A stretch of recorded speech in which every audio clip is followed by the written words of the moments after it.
Alors, l'Agmara, elle a dit que tout ça, on est toujours dans le débat de Shulchan Lechem Avadim, la table du pain de proposition. Est-ce qu'elle reçoit une touma parce qu'ils avertissaient les Kohanim, éloignez-vous, ne touchez pas, pour qu'elle ne devienne pas impure et qu'on n'aura pas besoin de la prendre, de la mettre au mikvé. Pourquoi on ne peut pas la prendre au mikvé? Parce qu'il faut qu'il y ait toujours du pain devant le Kodesh HaKodashim. Alors on ne peut pas enlever la table de là-bas. Alors la Gemara a dit, mais qu'est-ce que tu as besoin? De quoi tu as peur? Même si la table, même s'il la touche, il n'y a pas de problème, puisque on a dit, c'est qu'il y a un objet qui est fait pour être posé dans un endroit, même qu'en fait, il bouge dans la réalité. Mais quand, par exemple, une grande table en marbre qui est très lourde, qui est faite pour ne plus bouger de cet endroit, où on a dit un i dans une cuisine, etc., ça ne reçoit pas de touma, même si ce n'est pas fixé au sol. Alors la Gemara dit non, quand même, les pèlerins, quand ils venaient pendant la fête de Pessah et de Sukkot, les Kohanim faisaient une démonstration. Ils sortaient avec les ustensiles du Beth Amikdash dans la Hazara et tout le monde pouvait voir. Alors la Gemara a dit ça bouge, donc quand ça bouge, ça reçoit une touma. Donc il faut faire attention. Alors la Gemara a dit mais en fait, tu n'avais pas besoin de dire que ça bougeait pour recevoir de la touma. Il y a un autre élément dans la table de proposition qui lui fait qu'il la rend tamée même si elle a été les nachat, même si elle est déposée. Non, pas mal. Qui la rendrait tamée. Qu'est-ce que quoi? Petit clé, michum tsipouille, c'est plaqué or. Pas tamé. Attends, pourquoi? Parce que c'est découvert. Attends, Dehatnan, regardez. Ashulchan, Ve'ad dolpaké. Dolpaké, c'est dans le langage. Non, alors c'est très intéressant. Dans le langage hébraïque d'alpac, ouais. C'est un comptoir. Ouais. Tandis que dans le langage Mishnah, dolpak, c'est un mot latin. Ouais. C'était une chaise en cuir, la chaise romaine en cuir qui se pliait. Le dolpaké. Shenifratou. Et cette table, elle s'est cassée. Ou le dolpak, il s'est cassé. Et qu'est-ce qu'il a fait? Il a couvert la partie qui s'est cassée avec du marbre. Shenifratou. Osheripan Beshaish. Veshier Baen. Makom Anachat Kosot. Il a laissé un endroit pour pouvoir mettre un verre. Il mettait un verre dans cette chaise, comme qu'on a aujourd'hui. Vous avez des chaises de la plage avec les deux trous, là. Qui a les deux trous pour mettre la canette. Alors, il a laissé là-bas une place pour que ça devienne un keli. Hein? Ils sont mekablim touma encore. Rabbi Yehuda, il dit non. Rabbi Yehuda, Omer, mekom anachat achatichot. Il faut qu'il y ait de la place, pas rien que pour mettre un verre. Pour mettre aussi à manger. Une table, il faut qu'elle serve pour manger aussi. Ouais. Maintenant, s'il n'y a plus de place pour mettre quoi que ce soit, c'est bon. C'est pas Mekabel Touma. Alors maintenant, on sait que quoi que ce qu'on couvrait, vous savez comment ils faisaient pour couvrir? Même la menorah, quand ils étaient pauvres, comment ils faisaient la menorah pour qu'elle soit mikchazav, un bain d'or, trempe la menorah dedans, il la fait sortir, il la retire, elle est faite mikchazav. Il y a un moule. Non, elle était faite en bois. Ils étaient pas, quand ils n'étaient pas riches, au début, ils l'ont fait en bois et ils l'ont plaqué en or. Après, ils l'ont fait en bronze et ils l'ont plaqué en or. Et après, à l'époque de Hérode, ils l'ont fait tout en or.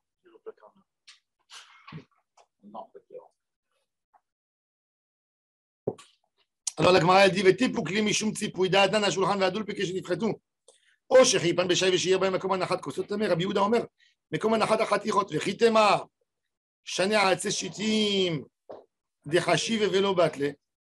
Il dit non, mais qui c'est qui t'a dit quand un tsipouille, quand une table elle reçoit un tsipouille, elle reçoit une touma, quand la table elle est moins importante que son tsipouille, que ce que tu as plaqué la table. Alors, le métal, l'or, c'est un porteur de Touma. C'est un des grands porteurs de Touma. Alors, je te dis, bon, c'est tamé parce que c'est plaqué or, mais je te dis, non, qui t'a dit? La qualité du bois, elle était tellement de qualité. La preuve que le Misbeach Hazar, la Gemara le mentionne comme Nes, mais même regardez, parlant, le Misbeach Hazar, c'était du bois, celui que Moshe avait fait. il avait une épaisseur d'une pièce d'or dessus. Tous les jours, on met la kétoret, matin et soir, d'accord? Jamais le bois a été roncé, a été brûlé. C'est du bois, ça chauffe. Si on met un plaquage dessus, ça montre que l'accessoire est plus important que.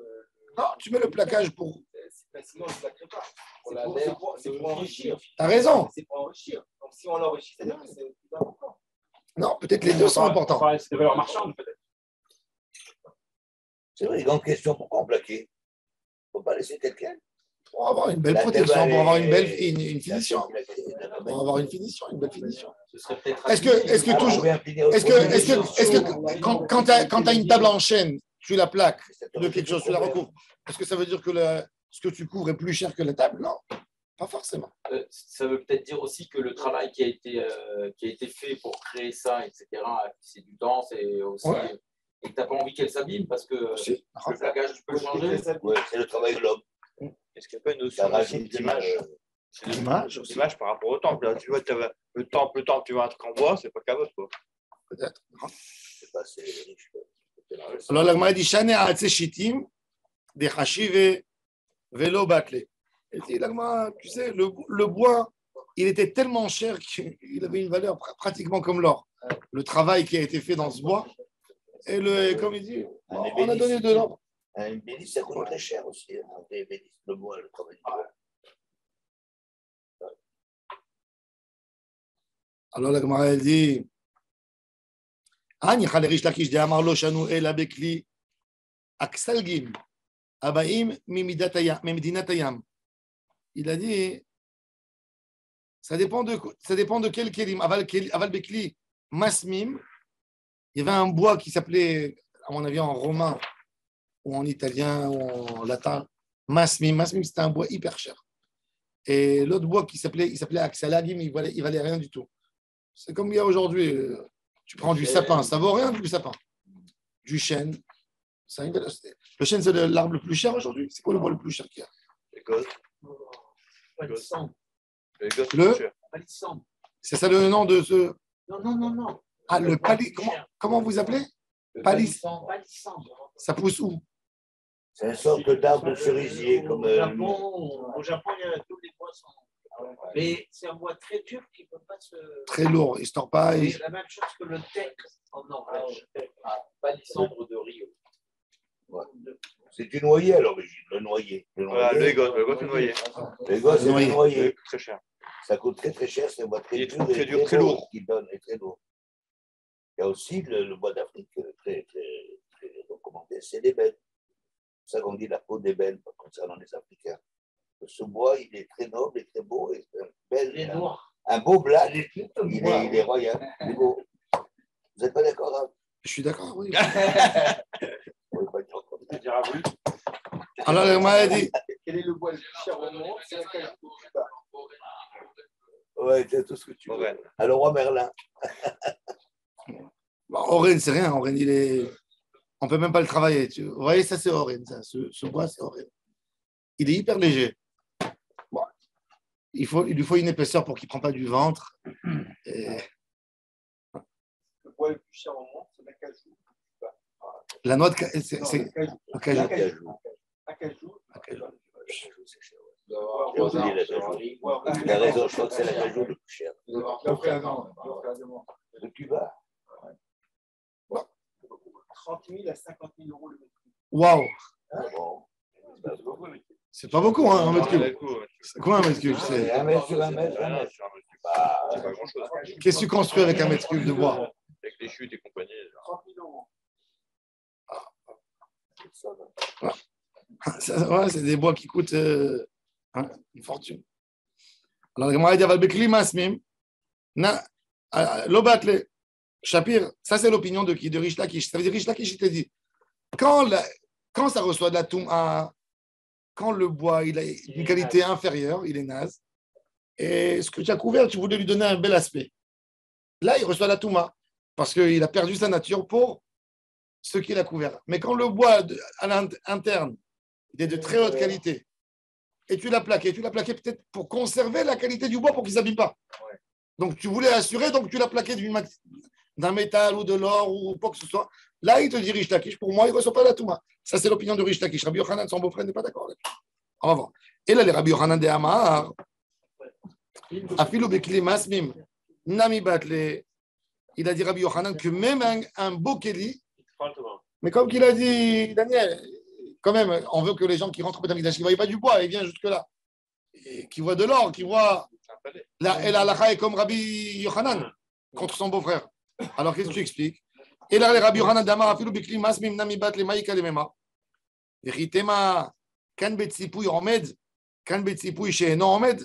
Est-ce qu'on fait une distinction? Il y a des qualités de plaquage. Vous savez que la tombe de Napoléon, quand elle était à Sainte-Hélène, il y avait une nef. kippa. Ouais. Comment on dit? Non, une nef. Il y avait une nef en verre qui était plaquée avec une serre. Avec un Napoléon d'or, ils ont plaqué tout l'or, il peut se tirer. Il peut faire, avec un fil, on a dit qu'avec 1 gramme, tu fais 1 kilomètre ou 2 kilomètres de fil. Ouais. Et il faisait ça. Alors, quand le tsipouï, il n'est pas d'une bonne qualité, même à Jérusalem, quand vous voyez la mosquée là-bas en haut, tous les quelques années, le soleil il tape, il abîme, c'est fin. Et le roi de Jordanie, il envoie 4, 5, 10 kilos d'or et ils refont. Ils refont l'or dessus pour que ça. Ouais. Ce pas des grands artistes. Donc, ils ont besoin de plus d'or pour camoufler les défauts. L'isolation. Ouais. Pour l'isoler complètement. Il met dans la poche. C'est ça. C'est sûr. Il est seul là-haut.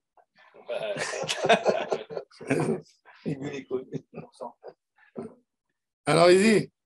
Alors, il dit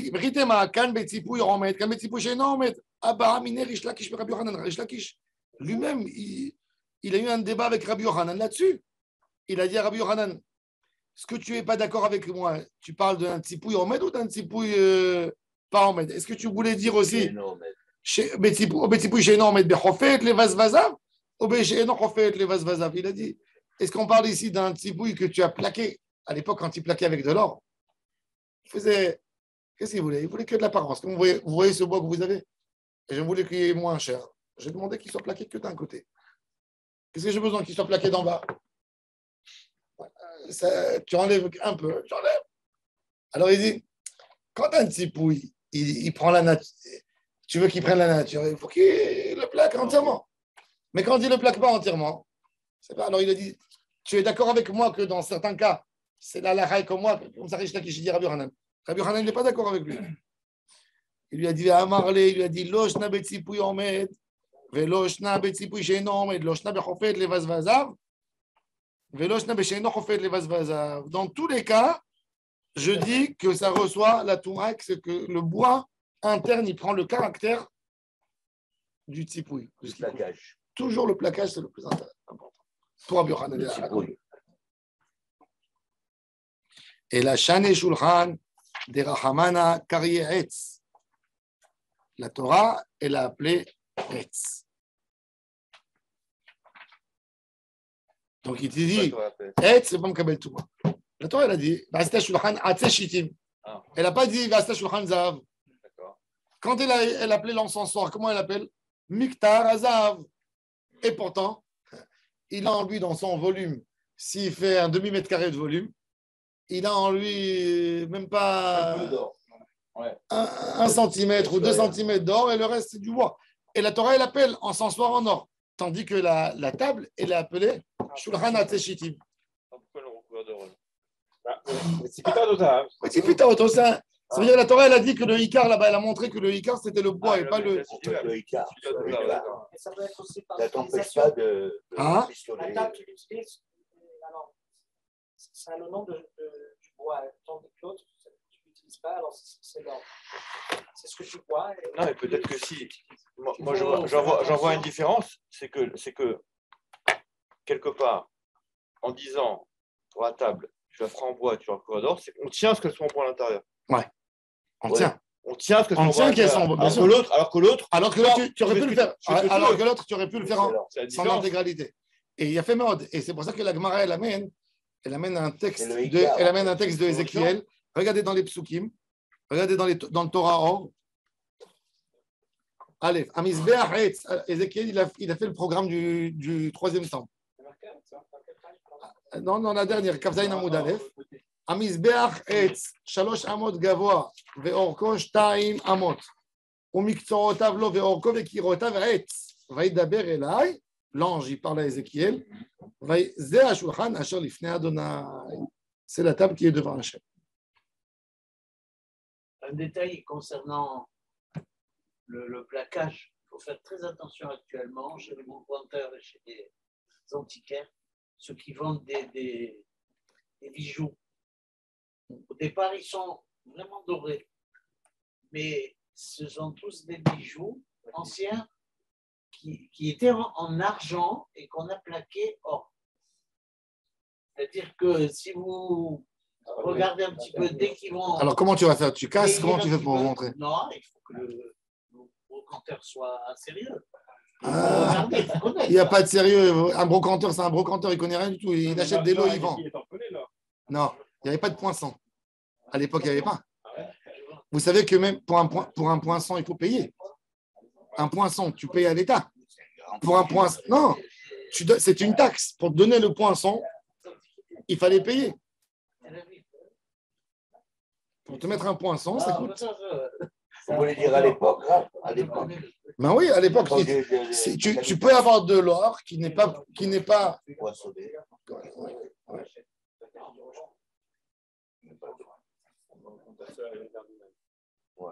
un Shabbat, je vais à Paris, je vais de République à Saint-Paul.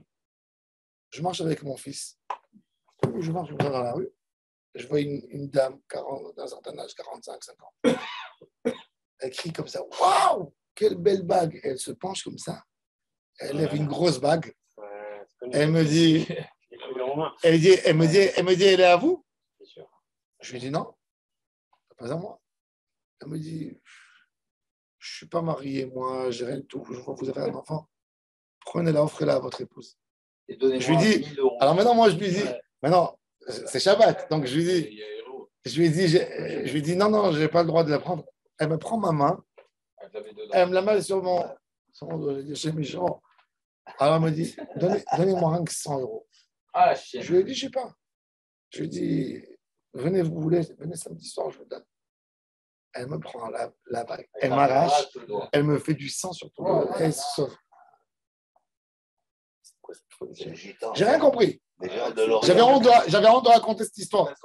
Je suis venu l'après-midi, ma femme m'a dit, qu'est-ce que tu as sur le doigt? Je dis, il faut faire raconter à ta mère. Elle lui raconte l'histoire, ma femme ne comprend plus rien du tout. Un jour, je suis au Beth Midrash, le pauvre est un vrai qui rentre, et il dit, ma femme, elle s'est fait avoir. Et il a dit que ils lui ont donné une bague comme ça, et c'était du plomb plaqué or. Elle a donné 300 €. Et la bague, elle valait. Donc j'ai dit, Mina Shamaim, comment il m'a sauvé? C'était Shabbat. C'est Shabbat, bien sûr. J'ai oublié de ça. Quand on va acheter. 3 mois après, je sors du métro, je vois la dame. Je la vois faire. Elle m'a griffé. Je la vois avec une vieille dame. Elle lui met la bague sur le doigt. Et je vois l'autre, elle est en train d'ouvrir son sac, chercher. Je viens, j'attrape à cette femme comme ça, le bras fort. Et l'autre, elle crie voleur. J'ai dit non, c'est pour protéger. J'attrape comme ça, je ne lui lâche pas la main. J'attrape très fort. Et, non, de la voleuse. Elle se met à hurler, je lui tords la main comme ça. Et il y a des gens qui se mettent autour de moi. J'ai dit, cette femme est en train de faire un crime. Elle vole. Amenez-moi la police. Je ne la lâche pas. Il y a un flic qui arrive. Je lui dis, voilà, le flic, il me dit, mais qu'est-ce que vous racontez? Je lui dis, voilà, venez. On arrive il y avait un bijoutier. Il prend devant nous la bague. Il casse comme ça le plomb à l'intérieur. Donc, il s'est fait menotter. Mina Shamaim. Sauver une veille. Ouais. Elle ne craint rien, mais vous devez sauver une veille. Oui. Elle voulait lui donner 300 On l'a relâché dans l'air. Non. Alors il dit, il va y avoir Shulchan Asher Lifnei Hashem. Et là, regardez quelque chose de très intéressant. Rabbeinu Bachya, il dit que les sages de France, ils faisaient ça. Regardez ce qu'ils faisaient. Amar Patar Bemizbeach Vesiem Beshulchan. On a commencé, dans le texte de Ézéchiel, il a dit, le texte, il a commencé par Hamizbeach, vous voyez Hamizbeach. Il termine comment C'est Shulchan. Rabbi Yochanan le Rish Lakish, d'Amre travail au Bisman, chez Bet Hamikdash Kayam, Mizbeach Mechaper Alav. Ala Adam. Achshav, Shulchano Shel Adam Mechaper Alav. Vous voulez avoir des corbanotes? Amenez un pauvre, donnez-lui à manger sur la table de votre maison. Vous avez un corban. Votre table est devenue un Mizbeach. Bien sûr. Les sages de France, Rabbeinu Bachya, il dit qu'en Provence et en France, tous les tzadikim, ils demandaient de prendre leur table et de leur faire le cercueil avec. Prenez, quand la personne il mourait, il prenait la table sur laquelle il a enseigné la Torah, sur laquelle il faisait son travail pour qu'elle témoigne de son honnêteté, de sa générosité, et il faisait avec ça le cercueil. C'est qu'en France, ils s'enterraient dans un cercueil, ils s'enterraient pas même la terre. Ils enterraient dans un cercueil en France à l'époque. Et quand c'est à même la terre, Non, ils enterraient à l'époque des Rishonim dans un cercueil en France. Les Juifs de France, depuis toujours, ils enterraient dans un cercueil. Parce que la terre était humide. Et ils ne voulaient pas que le corps. Il y avait souvent des épidémies, ça protégeait en quelque sorte. Est-ce que dans le même sens, peut-être. on pourrait se faire enterrer avec des tomates de neige? Non. On n'est pas des Vikings. Normalement, J'en avais parlé si. Tu sais que le Peri Hadash, le livre Peri Hadash sur Shulchan Aruch, il a commenté le Talmud en Kabbalah aussi. C'était un monstre. Ouais. Et avant de mourir, il a vu que les gens ne sont pas compétents. Il ne voulait pas que ces manuscrits en Kabbalah restent. Il a demandé de les enterrer avec lui. Et le Hida, il dit par erreur, ils étaient dans la panique, la famille. Ils ont mis la partie du Séridushim sur le Shabbat. Et ils ont enterré avec lui. Ça a été enterré. Rabbi Chaim Vital, à la fin de sa vie, il a une peine terrible que les gens ne s'intéressent pas à la Kabbalah. Et il n'a pas envie que des gens pas méritants, ils y accèdent. Donc il demande de l'enterrer avec tous ses manuscrits. Il a été enterré avec ses manuscrits. Des rabbins de Jérusalem qui vont à Damas, ils obtiennent l'autorisation du Beth Din de Jérusalem de creuser dans la tombe de Rabbi Chaim Vital pour récupérer les manuscrits. Ils récupèrent et c'est de ça qu'on a une grande partie des manuscrits. Et il les laisse sur place toujours. Ils reviennent à chaque fois pour les lire. Non, ils ont enlevé.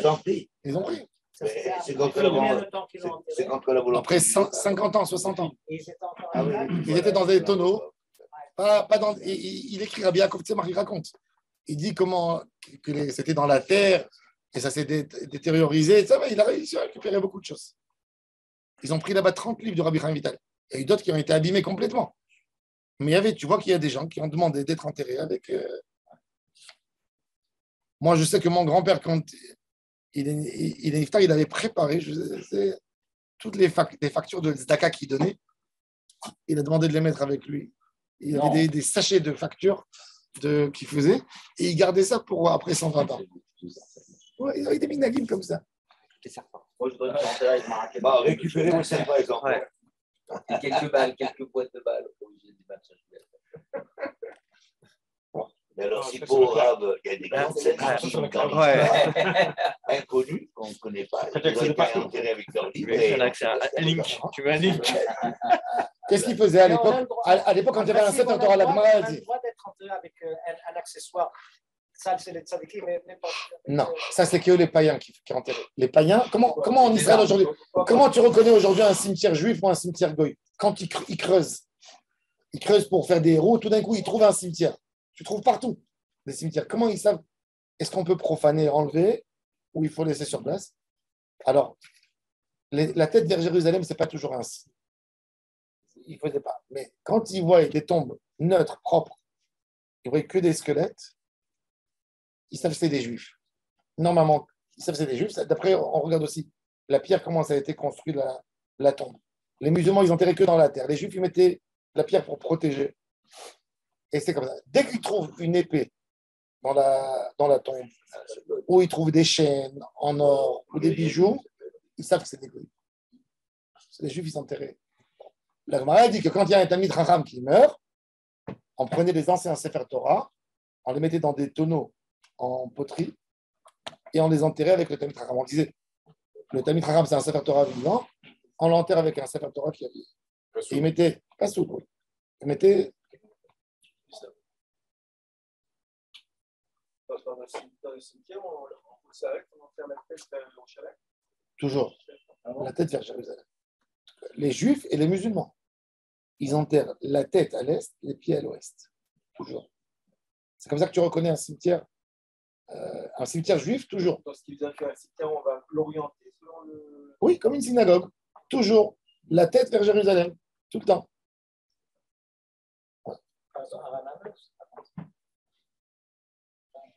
À Ranana, oui, c'est comme. Ça dépend. Ça va vers la mer, je crois. Non, ça ne va pas vers la mer. C'est vers Jérusalem. Par contre, des fois, la manière où l'écriture est disposée, elle est faite à l'envers. Pourquoi? Parce qu'ils ont besoin de faire la route pour les handicapés et qu'ils ne peuvent pas rentrer, donc la pierre, elle est écrite de l'autre côté. Ah, la pierre, elle est écrite, mais Toujours la personne. Ah, la mer. l'écriture, ça n'a rien à voir avec comment. Non, ça n'a rien à voir. Sens et les éléments. Au cimetière à tellement, ils ont fait ça, j'ai posé la question, j'ai vu ça, et ils m'ont dit qu'ils ont fait ça parce que pour les handicapés. Alors, tu vois que la tête, j'ai vu quand elle posait, je voyais que dans tout, que les pierres tombales, elles étaient écrites de l'autre côté. Ouais, Et j'ai vu dans l'ancienne partie du cimetière, tu vois que c'est correct. C'est écrit selon la disposition. C'est intéressant. Quand on va prier dans une tombe, de quel côté il faut se mettre? Des pieds ou de la tête? Des pieds. Ah, Des pieds. Et regardez la tête. la Gemara dit que quand tu vas prier quand tu vas t'asseoir avec un malade, jamais tu t'assois à côté de ses pieds.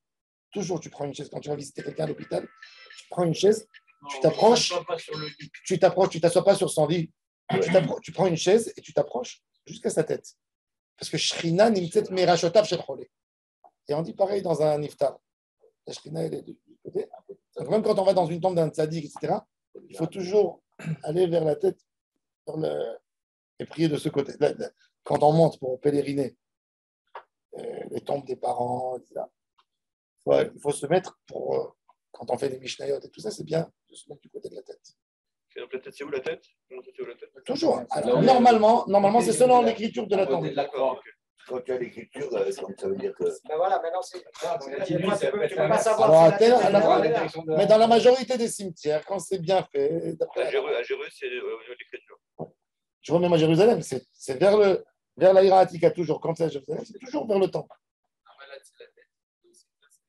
Non, c'est les deux de la tête. C'est marrant qu'on soit si minutieux avec ça. Et pas pour les synagogues qu'on a construit en part. Donc où il n'y a pas, c'est pas. Non, le problème en c'est à France. l'ouest. En France, tu Mais as ça, raison. c'est du vivant. Non, mais en France. Tout ça pour être fidèle à la République française. C'est Exactement. un grand scandale. Scandale. Pas dans la soupe. C'est pas possible. Non, mais c'est pas ça. C'est parce qu'il leur Combien donnait. d'assimilation à cause de ça? Non, c'est parce qu'il prenait toujours. Il gardait la porte d'entrée toujours devant l'entrée. Des fois, l'entrée, elle n'était pas toujours. Il ne voulait pas perdre sur les couloirs. Donc, c'est pas toujours orienté vers Jérusalem. C'est Napoléon. Voilà, c'est comme ça. C'était pour être partie de la nation française. Mais en Provence, de partout. La synagogue de Carpentras, vous connaissez la synagogue? Non, j'ai vu des photos magnifiques. Ah, il faut aller voir. C'est comme ça, je crois que là, C'est énorme. c'était là, tu vois. Le cimetière, il était La synagogue de Nazareth, elle n'est pas orientée vers Jérusalem. Ah ouais? Nazareth. Elle n'est pas orientée vers Jérusalem. Toutes les vieilles synagogues des années 30, elles sont. Il n'y a pas de.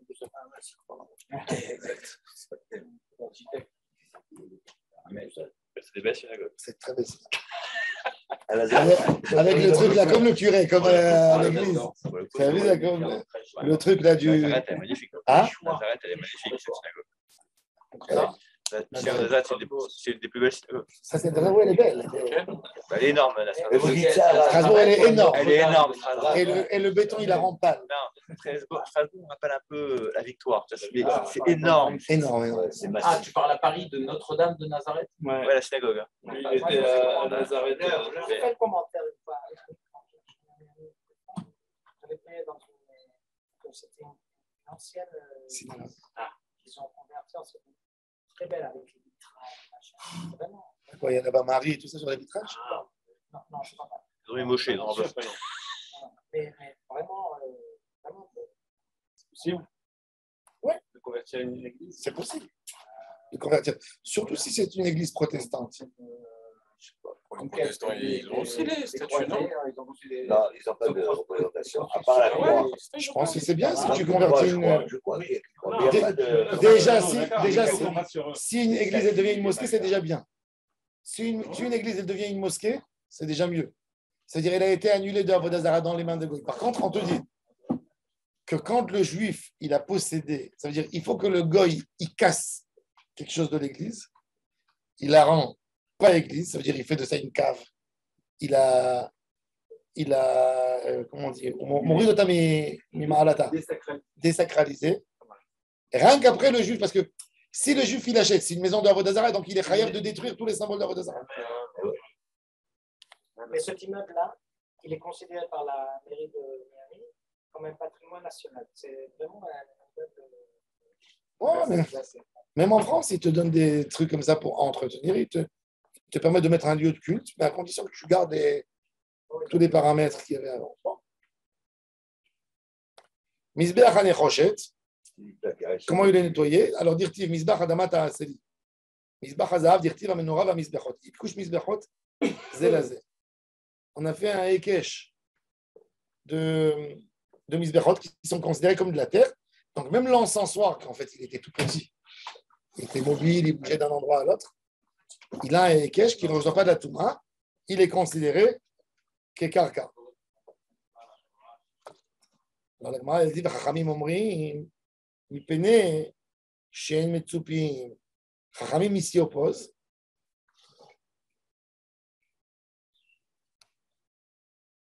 Et ça veut dire que Chachamim disent que les misbachot ils ne reçoivent pas de touma parce qu'ils sont metzupim. Alors, la Gemara dit, mais quand ils sont metzupim, c'est justement, qu'est-ce qu'on a étudié jusqu'à maintenant avec Rabbi Yochanan et Rish Lakish? Adraba, ça conduit la touma.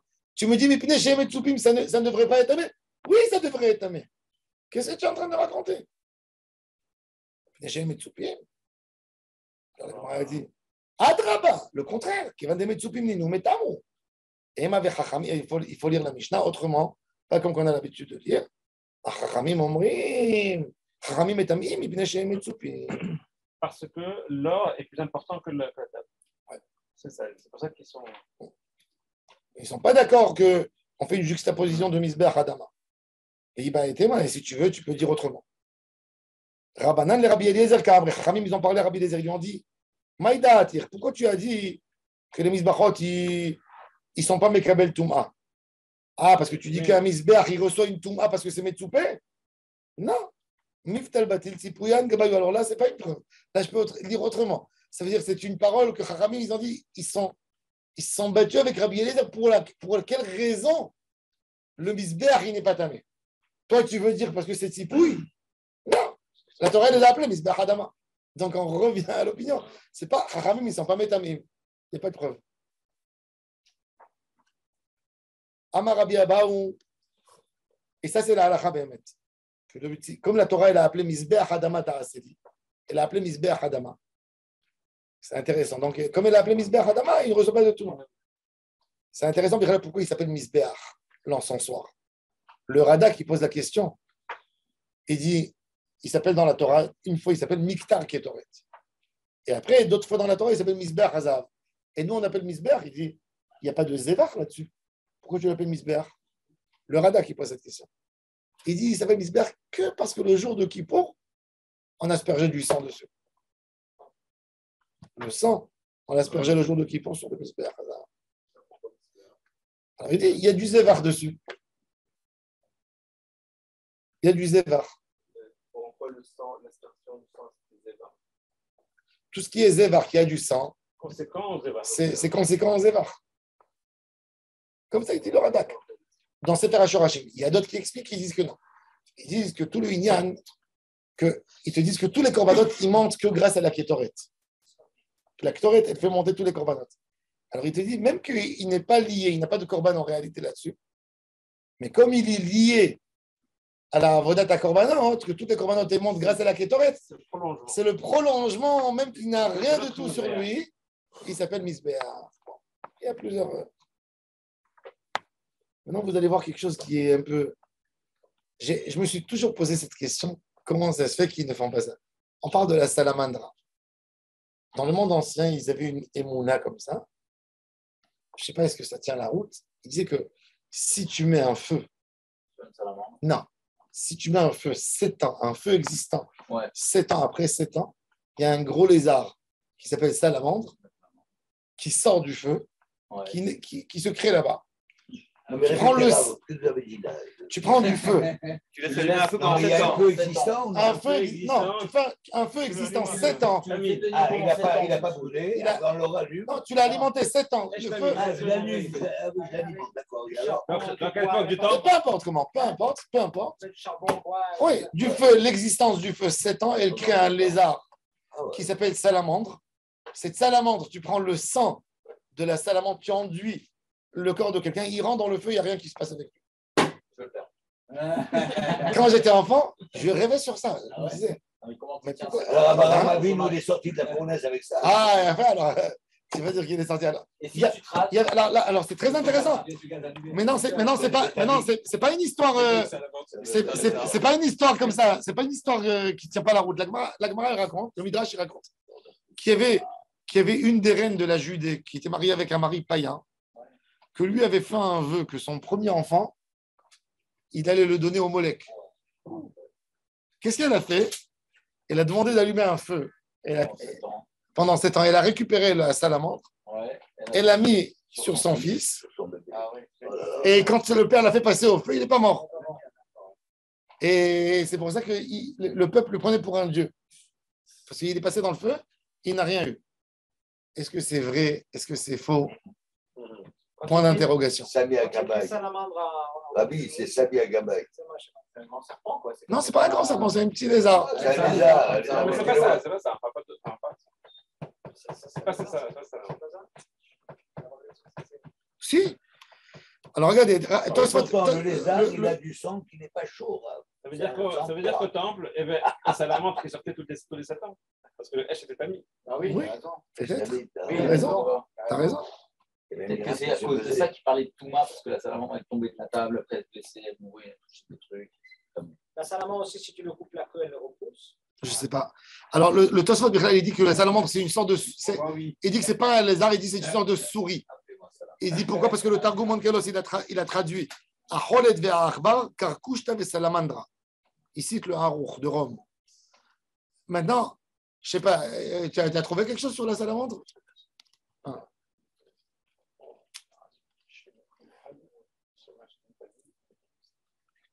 Alors, il y a Rabbeinu Hananel. Voilà, regardez. Hein? C'est un grand lézard. 30 centimètres, c'est pas mal. 15 à 30. Ah, 15 à 30.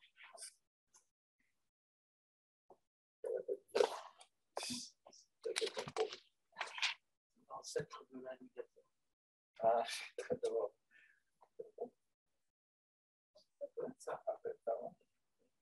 Je ne sais pas si ça tient la route point de vue scientifique. Ça tient? C'est sûr que non, scientifique.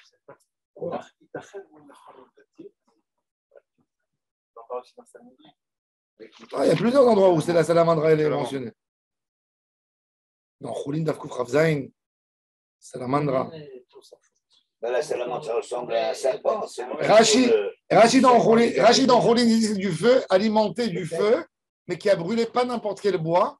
Il faut brûler du myrtre dedans, du hadas. Dans 7 ans.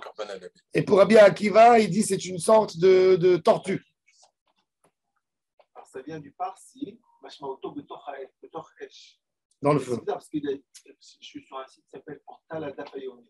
Oui. Et il dit Salamandra ou Baal Chaim mythologue. Ah, mythologie, c'est la mythologie, ouais.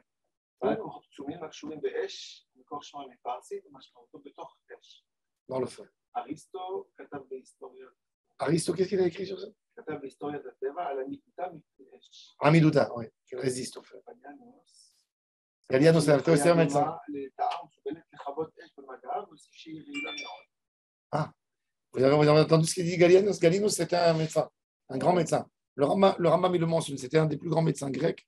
Galinos. Gardien. Non, c'est Palinius. Ah, qui? Palinius. Palinius. Bon. Il dit que il dit que c'est très, comment on dit, elle a du venin, venimeux, mais que son contact dans le feu éteint le feu. On parle dans le Midrash Tanhuma. Oui, Midrash Tanhuma avec la maman qui a sauvé son fils avec. Bon. C'est pas un feu interne. Ah, Celui qui étudie longtemps. À mon avis, ce machal de la Gemara, il a été dit sur ce que les gens avaient l'habitude de dire. Est-ce qu'ils ont vérifié vraiment? C'est presque une condition impossible à faire. Va brûler, va alimenter un peu, et selon Rashi, va lui donner du myrte pendant 7 ans et va attendre la salamandre qui va sortir. C'est comme Shra.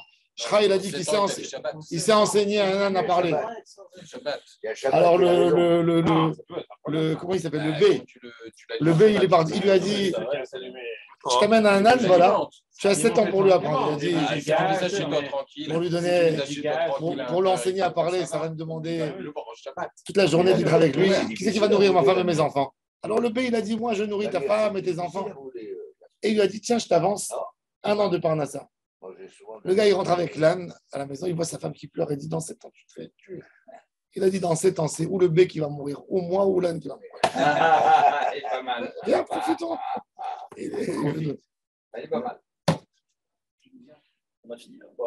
Ça va, alors ça, là, on aura fini. Alors demain, on commencera. On laisse un peu pour le CEO. Et demain, on commence Maseret Iruvin.